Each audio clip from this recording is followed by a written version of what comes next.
Hi guys, you would not believe this, but I've just tried recording. Well, not really recording, but starting a stream. So we might have a bottle of whiskey, which I've kind of already had, and of course, a bit of a reminisce on pre-woke days by watching something like, what's it called? The Fast Show. Remember that? Yes, yes, and then she made flour and of course blueberries and made a big blueberry concrete slab. Of course, I was very drunk. You remember that shit, of course you do. You're my age. But and then I decided not to do that because it didn't work.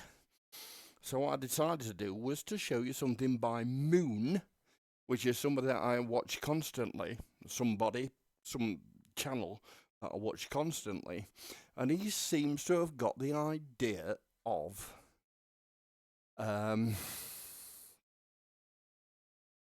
it's called the Fabian Society.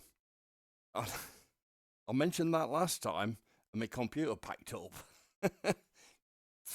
Who knows? So let's watch this then, shall we? I'm gonna make my head smaller right now. Whoop. Always. Right, and then we can watch this if you want. Okay, I'll press play.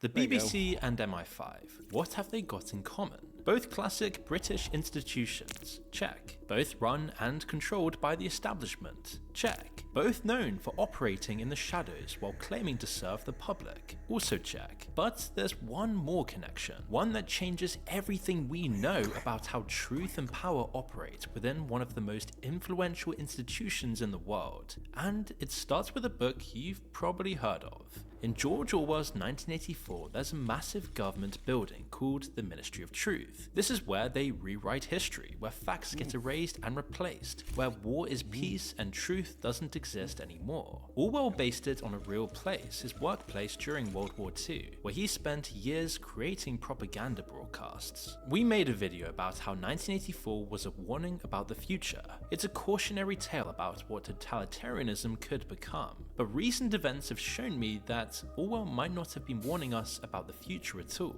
A man just stood before his staff to resign. His organization had been caught red-handed manipulating reality. It was the last incident in a conveyor belt of controversies that have been rolling off their production line for decades. And in his resignation speech, he said something that sounded like it came straight out of 1984. Quote, "This narrative will not just be given by our enemies, it's our narrative. Not the narrative, not the truth, their story. Stories designed to sway the public consciousness, your consciousness to meet their objectives." His name is Tim Davie, and that institution is the BBC. And the building Orwell based the Ministry of Truth on is the Broadcasting House, their HQ. So what exactly did Orwell witness there that gave him his ideas? And why does it reveal so much about what's going on in the Ministry of Truth? I mean, the BBC. It's just those two words, our narrative, that revealed everything. But first, you need to see what forced Davie out. 1 week before the 2024 US election, the BBC's flagship investigative documentary Panorama aired footage of Trump's January 6th speech. In their edits, he appears to say this: "We're gonna walk down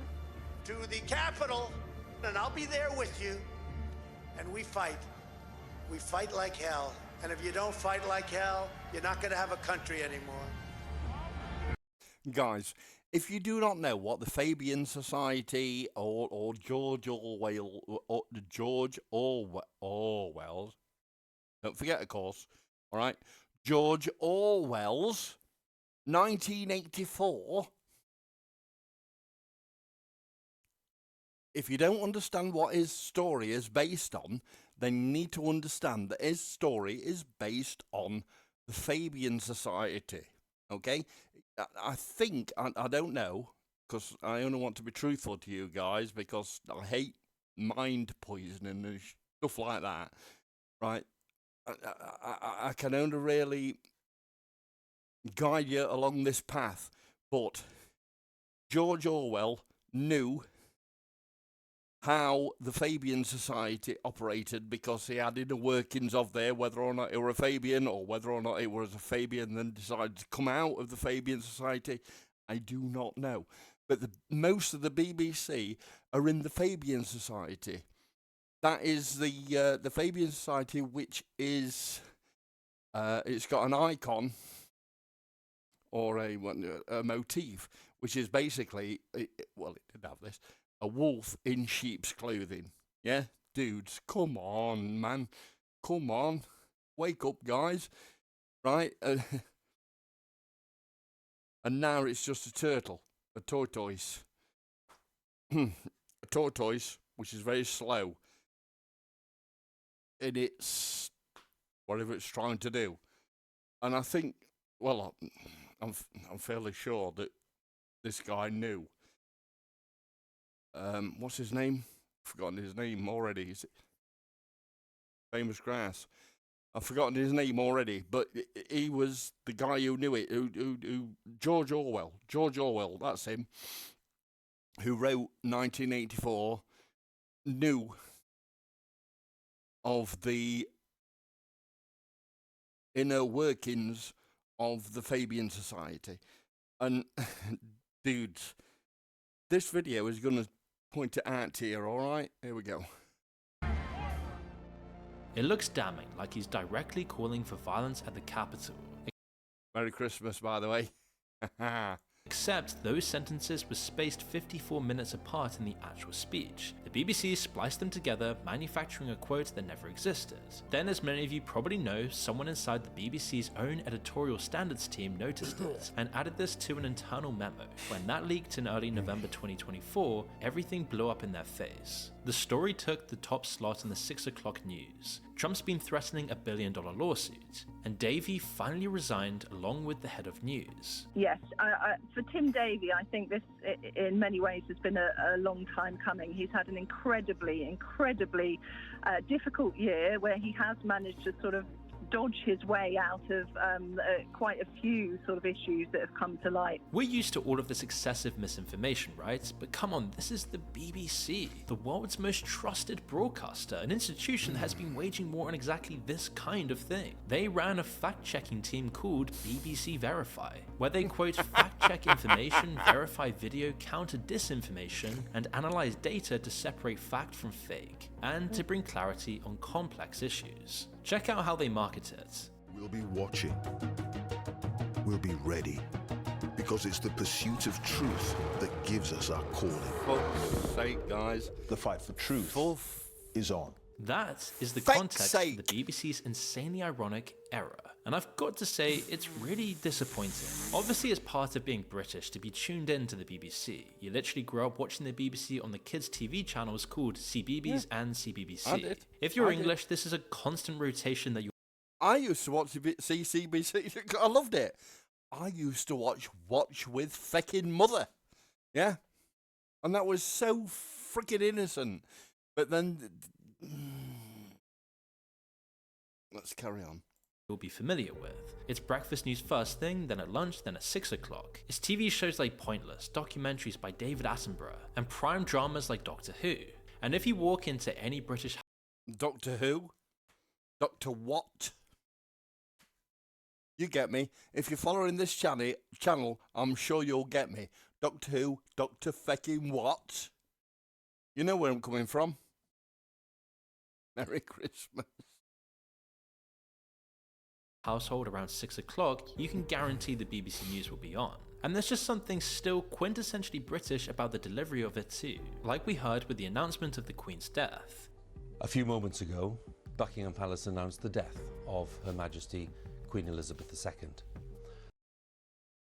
BBC announces the death of the United Kingdom because now we've got Prince Charles in, who is the defender of the feckin' faiths, including, of course, I'm not going to say Islam, I'm going to say the Islamists. The radical Islam as well. That is the defender of the freaking faiths. It's the kind you'd expect if nuclear war broke out and we're about to be vaporized or something. It's kind of strangely comforting. And this is exactly the kind of broadcasting that once earned the BBC its incredible reputation, which honestly makes all the manipulation tactics they've been using all along hit even harder, because they wormed their way into our hearts and minds ever since we were born in England. It doesn't even matter if you sympathise with Trump or not. Most would agree that the BBC, an institution that built its reputation on trust, shouldn't go around manipulating footage in a truth-seeking documentary. Absolutely. This isn't really about one politician or one scandal or just one side of politics. It's no open and shut case of political bias, and that's what makes this so deeply intriguing. But before we continue, I want to show you something that's really useful for making sense. And I want to show you something that doesn't actually include this shit. This is why you keep tuning into me, isn't it? I know you do, guys. So where are we? About here. Yeah. Here's where the plot begins to thicken. When you look at how the BBC responded to this one incident, something just felt off. When the footage leaked, they had 3 clear options. Option 1, they could launch a real investigation, find out how deep this manipulation goes, bring in external oversight, show accountability to the world that relies on them for truth and objectivity. That's 500 million people at least around the world. Option 2, they could deny everything. Stonewall like they've done countless times before, weather the storm, stick other news on rotation, and wait for everyone to move on. Option 3, or they could do the classic move, issue a limited apology, blame it on editorial mistakes, and pretend they're making progress behind the scenes. How on earth can that be an editorial mistake? Option 3, right? But they're expecting us to pay nearly £200 per year for this shite that they're trying to pump down our throats. What on earth are you doing, guys? Look at my recent video. I'll tell you what, I might even link it later. One of my videos that I've got that says, tell them to get off your fucking land. Tell them to get off of your land. That is the BBC licence in freaking conkwombles. Tell them, just go. Just go. Just leave me alone. Feck off. I'm not bothered about your I'm not bothered about your paedophile ring. That'll work. I'm not bothered about subscribing towards your paedophile ring. All right? Because the BBC is shite. It is absolute shite, and you know it is. Whether you're a lefty or on my side, you know that that's bullshit. Please. Merry Christmas. The BBC chose none of these options. Sure, their 2 highest profile figures resigned, but Davey was insistent that the BBC has no institutional bias whatsoever. While mistakes have been made, he said, I want to be absolutely clear. Recent allegations that BBC News is institutionally biased are wrong. He quit, but it was just a self-sacrifice, rather than anything introspective about the... What do you think? What do you think, guys? Do you think that the BBC is institutionally biased? What he's just said there, much better than what I did. I've got false teeth. What? Of course they're biased. The left-leaning propaganda, which is why I'm saying to Ben Habib, let me lift you up again. I can't even know whether or not you're watching me, but I mean, this shit, right? This clock is actually made in fucking China. I've just dropped it. My hand has been made in China. No, but I'll pick it back up. Right? Just... So it's broke. It's broke. I've had it for 2 days. You didn't even say any digits on there, did you? No, of course you didn't. Because it's broken. It's from China. I've had it for 2 days. That doesn't matter. Our political classes need to wear something like that. So it's as easy as ABCD, anti-BBC corruption device, right?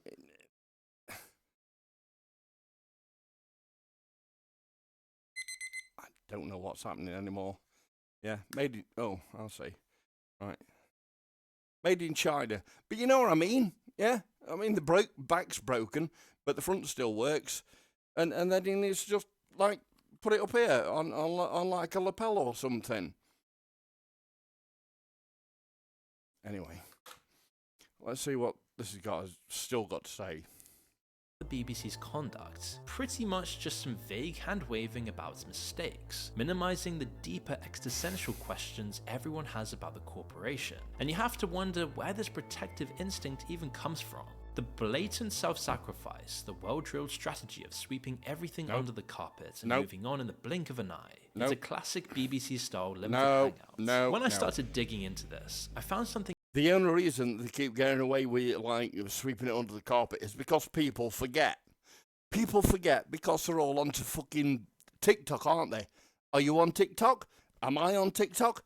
Am I actually TikTok? I've got a big hand and a little hand, all right?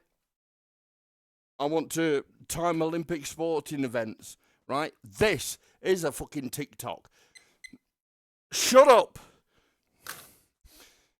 That's totally broken now. I think that was Chinese, so I'm fucked. Let's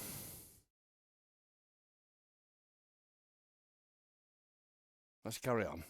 Buried in newspaper archives from the 1980s, and that started to answer these questions, which drew me deeper into Orwell's world and what inspired him to write 1984 in the BBC's image. The year is, coincidentally, 1985, and whistleblowers from within the corporation approached a newspaper called The Observer. They'd watched something concerning happen over and over again and kept their heads down, but finally decided someone outside needed to know.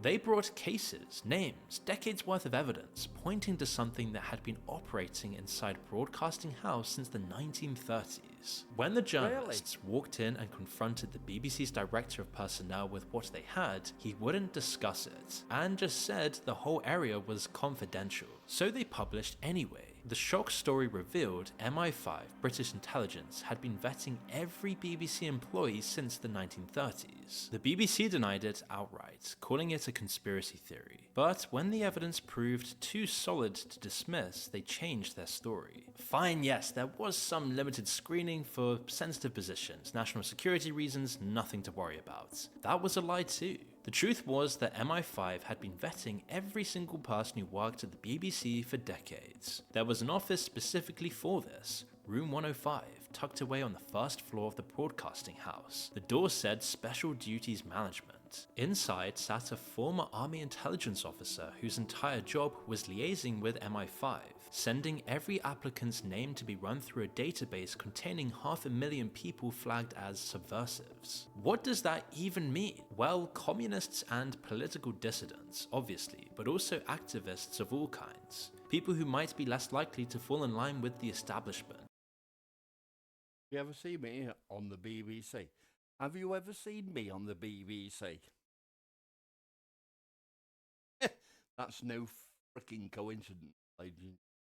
That is no coincidence at all. Have you ever seen somebody like the Doctor Who guy, who, like, what's his name? Him who looks like the newsreader. What's his name? Don't matter. It'll come to me in a bit. Don't worry. If MI5 didn't like you, if you had the wrong political views or the wrong friends or had been to the wrong protests, they'd put a little mark on your personnel file, an upward-facing arrow that looked like a Christmas tree. That was the code. You were blacklisted. This is new to me. Why would MI5 care whether or not you were woke? Why do you think that might be? I'm leaving it up to you guys. Leave a comment in the comments down below. Why do you think that? I can always tell you my particular thought.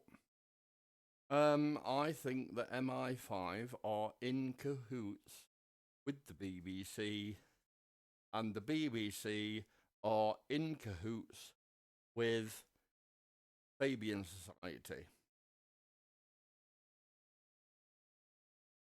It also explains why the police arresting people such as Tommy Robinson, Charlie Veitch, all the free speech advocates. Yeah? Wake up. Wake up, ladies and gentlemen. Wake the heck.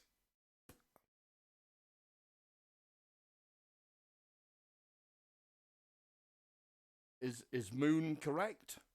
Or is Moon not correct? It does seem to... It seems to put a lot of... what do you call it? Resources into this. A lot of thinking about it into this. Tell me if I'm wrong. Tell me. Never get promoted. The BBC would keep you in place ineffective until you got the message and left.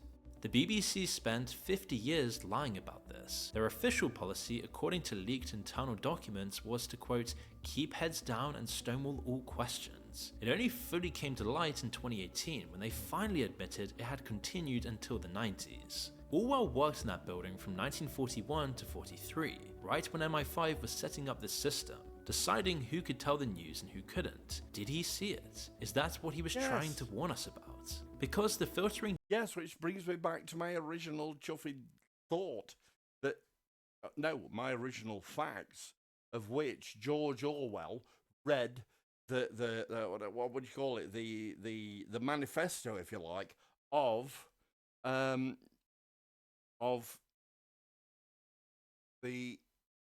what were it called? I eat my memory sometimes.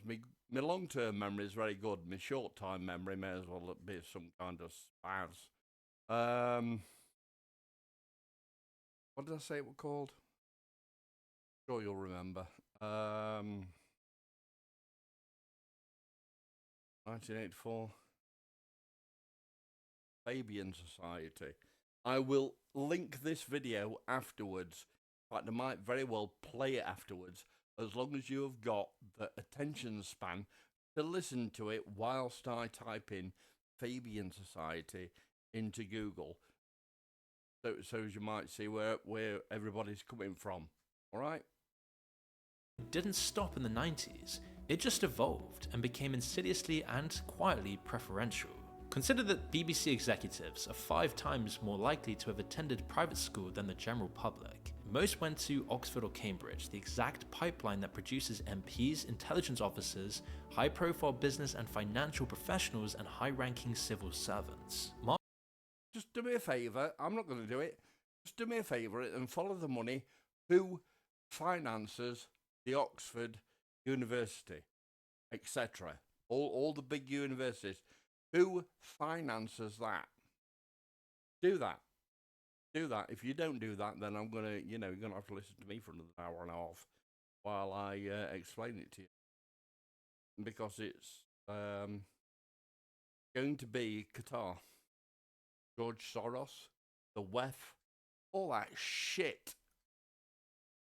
Mark Thompson, the former Director General, said in a confidential meeting in 2012 that he was disturbed by the number of Oxbridge graduates working at the BBC. He went to Oxford himself, saw the problem, admitted it was a problem, and then nothing changed. It actually just got worse. You don't need MI5 writing Christmas trees on files anymore. The system has absorbed those practices and now practically filters itself. This is all about protecting the BBC and the British establishment, because the two are intrinsically linked, and I'll tell you exactly how it works. The corporation operates under something called a royal charter, basically the foundational document that gives it independence from politicians while keeping it accountable to the public who fund it. Sounds very grand and British, right? But here's the catch. It expires every decade and needs to be renewed. During charter review, Parliament decides whether the BBC should continue in its current form. In theory, the government could decide not to grant a new charter at all, effectively ending the BBC as a public corporation. So the BBC simply needs to be on the government side at all times. Who do you think is the charter for the BBC? Exactly why I'm trying to promote this to any politician that wants to wear it. I know it's not reading anything at the moment, but the BBC is corrupt. You don't really seem to get where I'm coming from, do you? The BBC is corrupt. The BBC is teaching everyone about how to think. Okay? You need to get this. Otherwise, this country is fecked. And I don't mean fecked as in the Father Ted version of fecked. I mean properly English fucked. Minister Margaret Thatcher knew this. In the 80s, when she thought that the BBC was biased against her, she used the charter renewal as leverage. She installed her supporters on the BBC board and forced through massive reforms. The BBC survived, but only by transforming itself completely. It's this mechanism that explains why the BBC is so incredibly fickle. They have evolved to turn on whoever opposes the establishment, as the establishment protects them and vice versa. I mean, it's literally in their DNA. John Reith, the guy who founded the BBC, wrote something in his diary back in the 1920s that straight up admits this. He said the government, quote, knows they can trust us not to be really impartial. Reith saying that from day one, staying on the government's good side was baked into the whole strategy. Think about that, forming the world's most powerful broadcaster, one that supposedly lives and breathes truth, on the premise it doesn't really need to be impartial. Worse, it can be trusted not to be. And this isn't some hypothetical statement written in an old diary. You can see how the BBC repeatedly backed the establishment over and over again. They made a documentary about the ongoing conflict in Northern Ireland, which was tearing the country apart.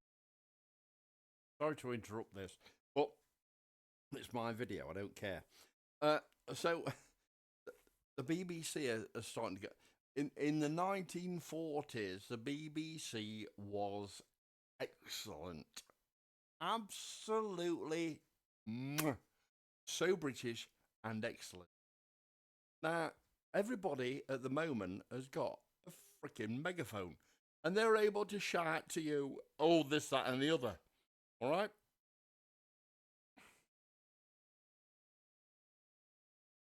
But you need to choose your sources properly. Yeah? Because a news source such as, oh, I don't know, Candace Owens or something like that might very well sound, or Tucker Carlson, might very well sound so brilliant. And then suddenly they change the tact to saying, oh, this person's bad, or this person's bad, or this race is bad, or that race is bad. But you are already in that particular rabbit hole of thinking that that person is telling the good news. That person is... I'm going to dedicate this to 51st dates. I call him 51st dates because, right, he comes round here every Monday. I'm on about having a live stream with him. But he comes round here every Monday, and then he goes out the door, and then he forgets everything that I've told him, and then suddenly he comes back again the next week and says, oh, did you not know this, that, and the other? Yeah, of course I did, because you told me last week.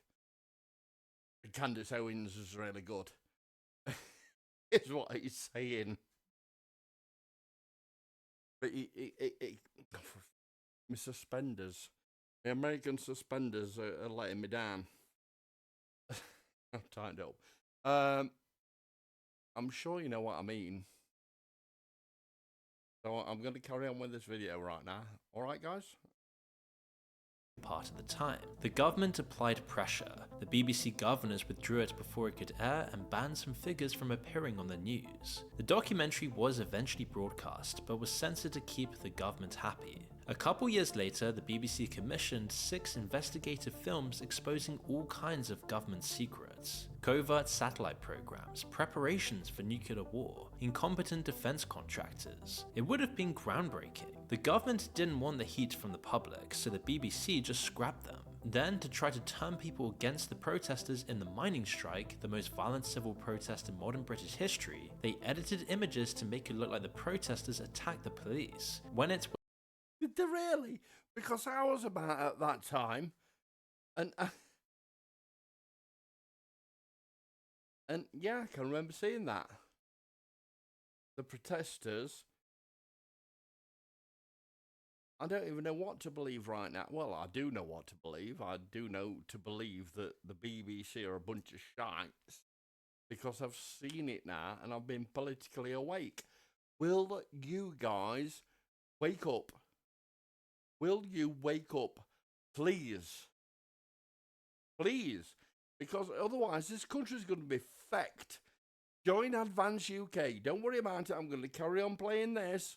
Alright, I like Moon. It's sound as long... Well, it's sound. Okay? And I will leave a link to his channel. It was actually the police who charged at them. This served the government when they desperately needed public opinion on their side. There were multiple calls for a proper apology, but the BBC didn't have the backbone to do it. So let's reflect on all of this for a second. This is the world's premier objective news outlet. None of this is even remotely acceptable. If any of that happened in, say, Russia, China, the US, anywhere, they'd call it propaganda. And trust me, we haven't even got to the most shocking example yet. One that shows you exactly what this system does when someone threatens the establishment from within the BBC. In 2003, the UK government was pushing hard for war with Iraq, claiming Saddam Hussein had weapons that could be deployed within 45 minutes. The BBC ran a story saying the government was exaggerating the intelligence. Their source was David Kelly, a weapons expert who'd been to Iraq and knew what he was talking about. The government went berserk, demanding to know who leaked the information, and someone gave up Kelly's name. Suddenly, this quiet scientist was dragged before parliamentary committees. He was then questioned aggressively and his reputation was torn apart on national television. Friends said he looked terrible, exhausted, stressed beyond anything they'd seen.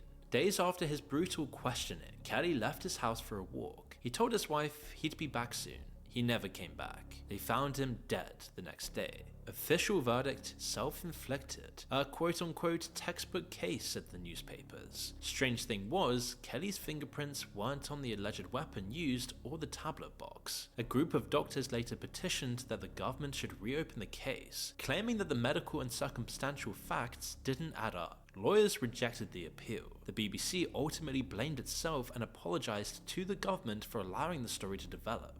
They fell on their own sword, in other words, to protect the interests of the mysterious higher-ups. And this is what the system does. The filtering keeps out people who might challenge authority. The Royal Charter keeps the BBC compliant, and when someone like Kelly slips through anyway, they get destroyed, and the institution protects itself by sacrificing them. Compare that to how they treat their own. Jimmy Savile, decades of abuse, hundreds of victims, but the BBC protects... That fucking pedo is the worst thing that could ever have happened to the British race. Him and kind of Rolf Harris, even though he were Australian. Cheers, Australia. But this twat is 100% British, 100% English. Anyway, carry on. Protected him because he was valuable. Hugh Edwards, the guy to break the news about the Queen's death. And that twat there, he is a stain on the British fucking Empire. I'm telling you now. And like him and Jimmy Savile, they always get the fucking leftists. It's him and Jimmy Savile. Tell me if you know somebody else. But him and Jimmy fucking Savile have always, they've always got away with like the left saying, well, there's a load of white people that are also paedophiles. That's two that I know of. Him and him. All right. Yeah. There's God knows how many thousands in the other variety of people that's in the UK that are also guilty. Death kept getting paid after his arrest, with his salary increasing to £475,000, only to then plead guilty to accessing indecent images of children, all with barely a mention. Threaten the establishment, gone. Valuable to the institution, protected as long as possible. This is the machine Orwell saw. Not crude propaganda, but something subtler. A building full of people who genuinely believe they're serving the truth, who've absorbed this top-down worldview so much that anything threatening it feels dangerous, wrong, something that needs correcting. When they edited Trump's speech, they probably thought they were protecting their superior version of the truth. They did not edit fucking Trump's freaking speech. They deliberately altered it, for God. They didn't edit it. Edit it means, you know, like me saying, hi guys, how are you going on?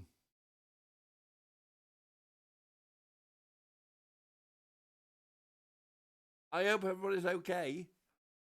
Did not notice the edit that I just did there. I didn't even do an edit because this is all one thing that I'm doing. Merry Christmas. God, I've nearly drunk a litre of this shit. Anyway. When they come up with biased garbage, when they protected Savile and Edwards, they thought they were protecting something more important. When they threw Kelly under the bus, they thought they were protecting credibility. So it's this culmination of thousands of small choices that just compound over time. Which stories get covered and which don't? Who gets brought on for news? Who gets brought on for interviews and whose perspective never makes it to air? What context gets included and what gets left out? Our narrative, Davey said, and he meant it. Their narrative is the truth, everything else is noise. The Ministry of Truth is always busy in the shadows, shaping reality. See, this is why the BBC will survive this whole blowback from Trump. Institutions like this don't die, they just shamble forward. Increasingly irrelevant, but too embedded and important to disappear. And do you know why they don't die? Because our politicians aren't wearing a clock such as this. All right? Ben Habib, talking to you right now, of Advance UK. All right? This is why everybody forgets. Because you're not wearing a clock. All right? It's as easy as ABC, mate. Pardon me. Pardon me much more. Onion. Even eat onion. No, but this is why everybody forgets about the BBC, because you're not constantly reminding them. Remind them, Ben. Remind them all the time by putting a clock on and saying it's as easy as ABCD. Anti-BBC corruption device. It's not difficult, dude.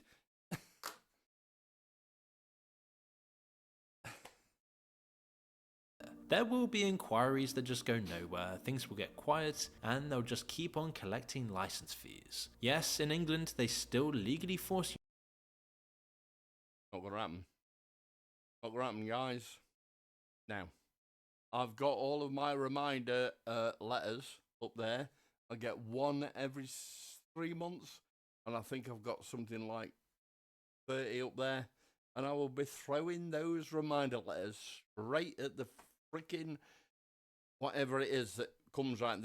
Well, basically the salesman that comes around here, and I will be throwing them all at him, or her, or them, or they. No, him or her. And then I'll be saying, no, I don't want your fucking propaganda outlet. Please stop throwing your litter, your litter through my mailbox. Otherwise, I'll be charging you £200 per letter that you throw through my letterbox. Works both ways, guys. The BBC has got no power over you, all right? The BBC has got no power over you or me. All you need to do is just get away from our doorstep and then just throw all the letters that they've thrown through your letterbox to you and just say, I'm going to be charging you £200, whatever. It's a private property. It's a private property. So if they keep throwing it through the letterbox, just need to accept that as many as you can get. And just say, no, I'm going to be charging you 200, 500, whatever, per letter that you keep throwing through my fucking letterbox. I'm not interested in your propaganda, paedophile fucking outlet. That's all you need to say. Yeah? Try to keep the curtains shut so they can't see that you're watching BBC. Not that I even watch BBC. But it don't matter that. Sort it out, guys. Stop paying the twats. You to pay to watch the BBC, literally going around people's houses when they don't. But the downfall of Tell these them to monolithic fuck off. institutions has left us in a different, messier place with the news. Trust in government, media, academia, medicine, scientific institutions, all collapsing simultaneously. People don't believe their doctors, their teachers, their elected officials, their news sources. Nothing has authority anymore. Your friend got his news from some guy on YouTube, your mum's sharing stuff on Facebook. Nobody agrees what's even true anymore, it's all just fractured, chaotic and exhausting. This is a society losing its belief in a shared truth. This is what the BBC really gave us, a disturbing society created by corrupted networks and their controlling elites. Orwell sat in that building. He watched how it worked and wrote it all down in the most famous exploration of truth and power ever written. 1984, a story that just keeps telling itself over and over every single day. Ironically, outside Broadcasting House today, you'll find a statue of him watching over the Ministry of Truth. The statue's inscription reads, "If liberty means anything at all, it means the right to tell people what they do not want to hear." A darkly comical reminder standing guard over the place he warned us all about. But if you want to see our deeper 50-minute video on the topic of 1984, check out this video right here, as this will explain everything even more clearly. Well, I'm going to make my head big. Scene 1. So I've been babbling all the way through that video. I know I have. Yeah, Moon seems to think that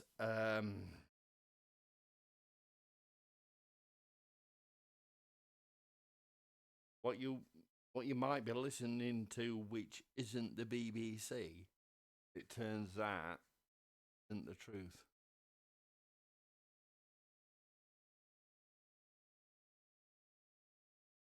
You are not. Okay? All the way through that video, I tried as hard as I might to point out truths within that video. And of course, fake that video. So I'm going to do the Fabian Society and George Bernard Shaw. All right, let's see what George. This is exactly what Fabian Society is based on. All right. Oh, let me grab my keyboard. Oh, crikey, a bit fat. So G E O R G E. Is that right? Yeah. Oh God. Oh. George, I'll put a J in the middle. George Bernard Shaw speech. Okay? There you go. All right, okay. So let's see what we've got. George Bernard Shaw talking about capital punishment. Now then, what you need to do is go onto the Fabian Society website to see whether or not I'm talking bollocks, because I'm not. I know you're a bunch of strangers, but I would not talk crap to you. All right, no matter how many, I'm nearly liter, nearly. Doesn't that? Anyway. I tried to do a live stream earlier, but anyway, that didn't work. So what I'm going to do is I'm going to make my head small right now, okay? And then I'm going to open George Bernard Shaw and the foundations of the Fabian Society, which I've been constantly on about. All right, you ready? I never know exactly how to make my opinion clear, because I object to all punishment whatsoever. I don't want to punish anybody. But there are an extraordinary number of people whom I want to kill. Not in any unkind or personal spirit. But it must be evident to all of you. You must all know half a dozen people at least, who are no use in this world. Am I any use in this world? I could tell you things that I thought of and kind of invented that have become fruition. But no. So I've got to get a bullet in my head, have I? Have you got to get a bullet in your head? Because this is the Fabian Society's general freaking rules. Yeah? Who are more trouble than they are worth. And I think it would be a good thing to make everybody come before a properly appointed board, just as he might come before the income tax commissioners, and say every 5 years or every 7 years, just put him there and say, sir or madam, now will you be kind enough to justify your existence? If you can. By your existence. Justify your existence. Yeah? If you were to say, well, want Babby, still can get money, right? Then I might very well agree with George Bernard Shaw. However, if you could say to me, I've got an idea whereby we can use static electricity in order to create some kind of ion drive and then catapult us into space, then well done. Or anything like that, or something, or use pulse code modulation in order to create hydrogen power. Then fair enough, right? But won't Babby need freaking money, and then well, even them guys, you know, I'm kind of mates with some of them guys, and I don't care. I don't. But why should that be what this? You know what I mean? Justify your existence. If you're not pulling your weight in the social boat, if you're not producing as much as you consume, or perhaps If you're not producing goodness within the world, I don't even think that that's even a thing, is it? Really, think about it. That's not even a thing, because all you need to do is just tell your kids something or another, and then you're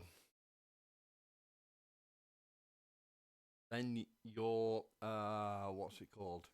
Then you're not really seed, but your thoughts, your entire existence, your I can see it, but I can't really say it. But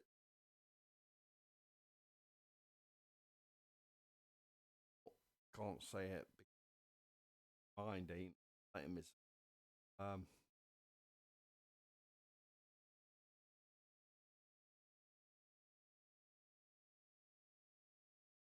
package, package. Your death package, not really death package, but your hate being old. Or legacy package. That's the one. Well done. Your legacy package will live on within your offspring. So if that does that, and it is a good linkage, then that particular legacy package gets put into the big pot full of decency. Yeah? It's difficult to explain, guys. It's very difficult to explain. But you got a decent legacy package and you die, then basically you should be remembered depending on how good your memories or your legacy package has been. Like, can you remember, I don't know, Newton? Can you remember, what's his name with curly hair? Of course you can. Can you remember that Greek bloke who found out that the Earth was, what's his name? Round? Of course you can. Can't remember his name, but you can remember him. You can remember Newton. You can remember...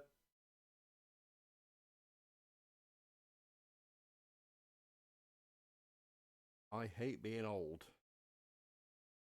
You can remember them all, and they all put into the decency package, didn't they? The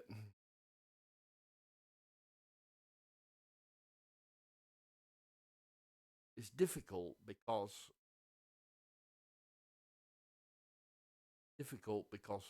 I'm not from controlling it. I'm sure you know who I mean. Einstein, E equals mc. We'll never forget Einstein, will we?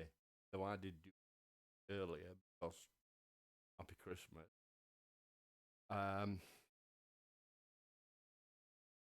We'll remember Hitler. Of course, we'll always remember Hitler, but how will we remember Hitler? As long as remember Hitler as we remember Hitler as a dodgy bloke, then he will always be in hell. Yet Einstein, the Cornelius, or what's his name?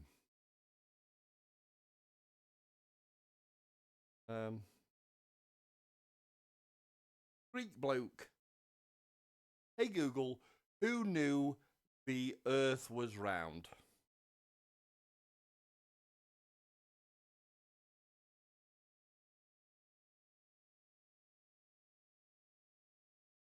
See? Yeah. Absolutely. Not some kind of diagonal line like that and in an eclipse. Yeah. We are on the right side of history, guys. Sorry it took me so long to get here at the moment, but the left are not on the right side of history. They have not got a fucking clue. Correct me if I'm wrong. Correct me if I'm fucking wrong. A little more, then clearly we cannot use the big organization of our society for the purpose of keeping you alive, because your life does not benefit us and it can't be of very much use to you. A philosopher, novelist, sociologist. So, what I'm basically trying to say to you is, everybody's life is worth something, as long as you keep putting into the positive box of life service. Merry Christmas, guys. Love you a long time. I'm going to go and stop this video. All right. Love you loads. Bye.